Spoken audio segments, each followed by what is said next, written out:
Hello guys, welcome back again my channel. चलिए आज हम अकाउंटिंग इक्वेशन का जो लास्ट टॉपिक है वो आज कंप्लीट करेंगे। वो टॉपिक क्या है?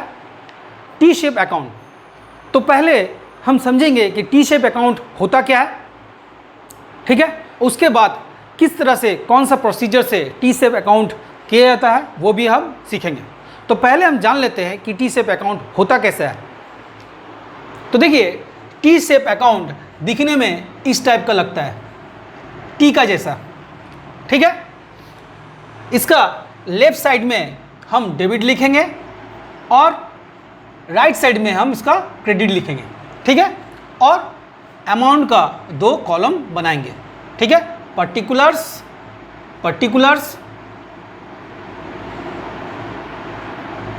अमाउंट, पर्टिकुलर्स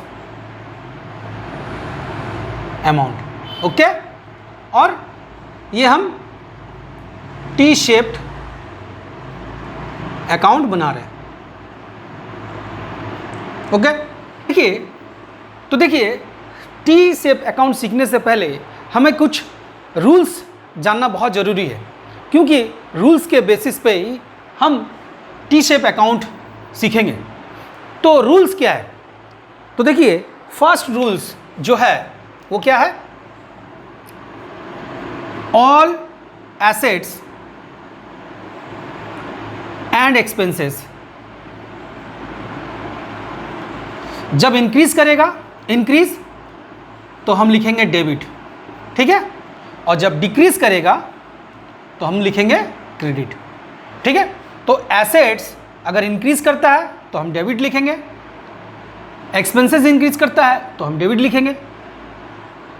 अगर दोनों डिक्रीज करता है तो हम क्रेडिट लिखेंगे। उसी तरह से लायबिलिटीज,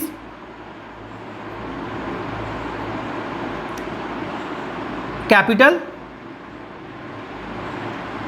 और इनकम जब इंक्रीज करेगा तो हम क्रेडिट लिखेंगे, क्रेडिट की तरफ एंट्री करेंगे। और जब डिक्रीज करेगा तो हम डेबिट की तरफ एंट्री करेंगे, ठीक है। तो ये आपको समझ में आ गया होगा। चलिए इसको समझने के लिए कुछ एग्जाम्पल लेते हैं और इसको अच्छी तरह से समझते हैं। किस तरह से अगर एसेट से इंक्रीज करेगा तो हम डेबिट की तरफ लिखेंगे, और अगर डिक्रीज करेगा तो हमें क्रेडिट की तरफ एंट्री इनपुट करना पड़ेगा। उसी तरह से लायबिलिटीज अगर इंक्रीज करता है तो हमें क्रेडिट की तरह इनपुट करना होगा, रिकॉर्ड करना पड़ेगा। और अगर डिक्रीज करता है तो हमें डेबिट की तरफ इसे दिखाना पड़ सकता है। तो चलिए कुछ एंट्री लेते हैं और इसको अच्छी तरह से समझते हैं।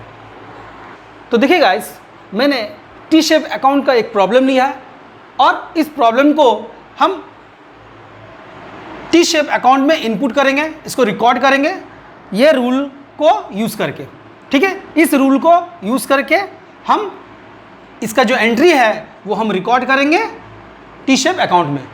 तो फर्स्ट क्या बता रहा है? Open the T shape account for furniture. तो फर्नीचर का हमें टी शेप अकाउंट ओपन करना पड़ेगा। तो सिंपली हम इसे हटा देते हैं और हम क्या लिख देंगे? फर्नीचर अकाउंट, ठीक है। फर्नीचर अकाउंट, ठीक है। तो फर्स्ट ट्रांजैक्शन क्या कह रहा है? Furniture purchase for ₹20,000। तो देखिए, फर्नीचर परचेज कर रहा है 20,000 रुपीज़ से। इसका मतलब क्या है? फर्नीचर एक एसेट्स है, और एसेट्स मैंने क्या कहा था कि जब एसेट्स बढ़ेगा, जब एसेट्स इंक्रीज करेगा तो हम डेबिट में लिखेंगे। तो सिंपली हम क्या करेंगे? इसका एंट्री हम डेबिट में लिख देंगे, फर्नीचर इंक्रीज।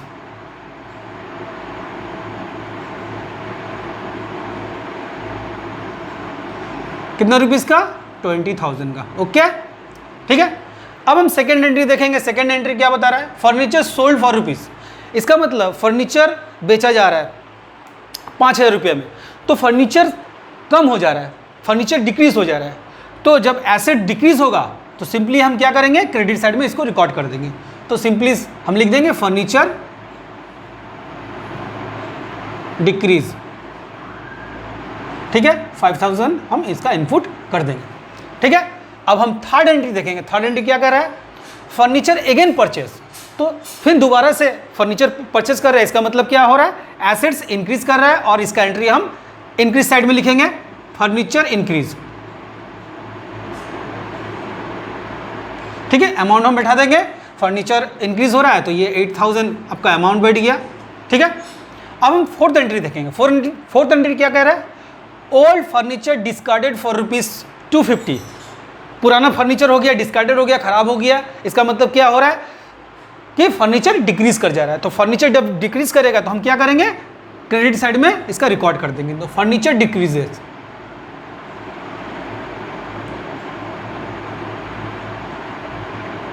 फर्नीचर डिक्रीज और अमाउंट हम सिंपली बैठा देंगे। ओके, अब फिफ्थ एंट्री हम देखेंगे। फिफ्थ एंट्री क्या कह रहा है, value of furniture was reduce by 2000। तो इसका मतलब क्या है, जो वैल्यू था फर्नीचर का वो रिड्यूस हो गया, इसका मतलब क्या हो गया, फर्नीचर डिक्रीज कर गया। देखिए जब फर्नीचर डिक्रीज कर रहा है इसका मतलब क्या करें, इसको हम क्रेडिट साइड में रिकॉर्ड करेंगे। तो सिंपली हम क्या करेंगे, फर्नीचर डिक्रीज बोलकर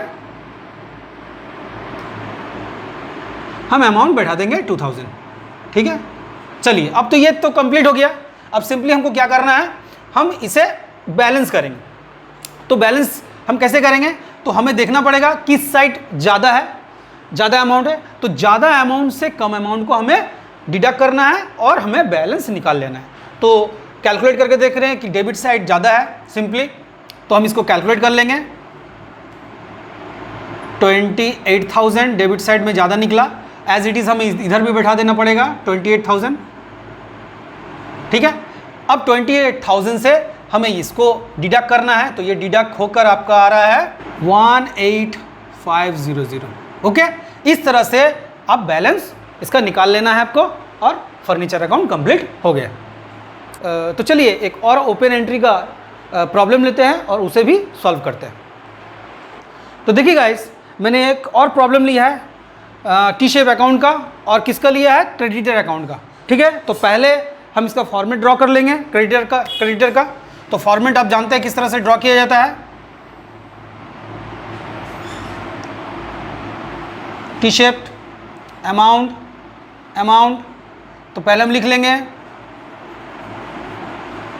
creditor account, debit credit particular amount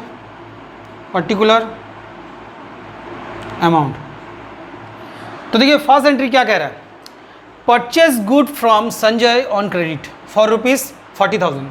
goods purchase किया है मगर क्रेडिट में, इसका मतलब क्या है, क्रेडिट बढ़ गया। क्रेडिट क्या है, लाइबिलिटीज़ है, और क्रेडिट जब बढ़ जाएगा तो हम किधर लिखेंगे, क्रेडिट की तरफ लिखेंगे। सिंपली हम क्रेडिट की तरफ एंट्री कर देंगे, परचेज।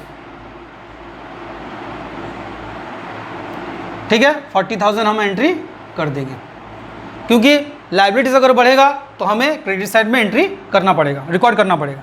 सेकंड क्या बता रहा है, पेड टू संजय। अब सिंपली क्या कर रहा है, क्रेडिटर को हम पैसा पेड कर दे रहे हैं। तो जब लाइबिलिटीज पेड कर देंगे तो इसका मतलब क्या है, लाइबिलिटीज डिक्रीज कर जाएगा। तो जब लाइबिलिटीज डिक्रीज करेगा तो सिंपली हमें एंट्री कहाँ करना होगा, डेबिट की तरफ।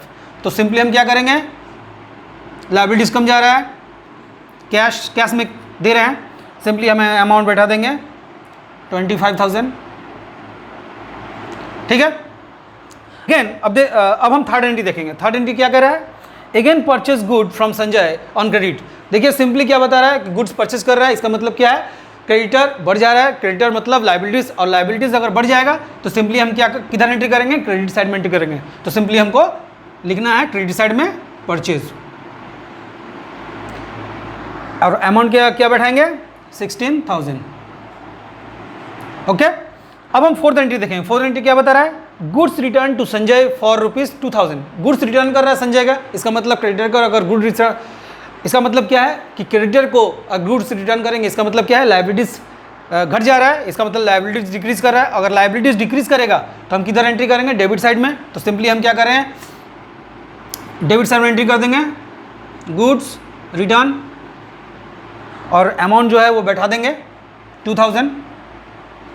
ओके, अब हम फिफ्थ एंट्री देखेंगे। फिफ्थ एंट्री क्या बता रहा है, paid to Sanjay. Simply creditor को पैसा पेड कर दे रहे, इसका मतलब क्या है, लायबिलिटीज डिक्रीज कर जाएगा। और लायबिलिटीज अगर डिक्रीज करेगा तो सिंपली हम किधर लिखेंगे, डेबिट साइड में लिखेंगे। तो कैश में पेड कर रहे हैं, सिंपली अमाउंट हम डेबिट साइड में एंट्री कर देंगे। ठीक है, ये करने के बाद अब हमें बैलेंस करना पड़ेगा। अब ये सब करने के बाद हम सिंपली क्या करेंगे, इसको क्रेडिटर अकाउंट को बैलेंस करेंगे। और बैलेंस करने के लिए सिंपली क्या रूल है कि पहले आप देखिए कि किधर ज़्यादा अमाउंट है। अगर ज़्यादा अमाउंट है तो लेस अमाउंट से उसे डिडक्ट कर दीजिए। तो सिंपली हमें दिख रहा है कि क्रेडिट साइड ज़्यादा है, तो हम क्या करेंगे, आगे पहले क्रेडिट साइड को हम कैलकुलेट करेंगे।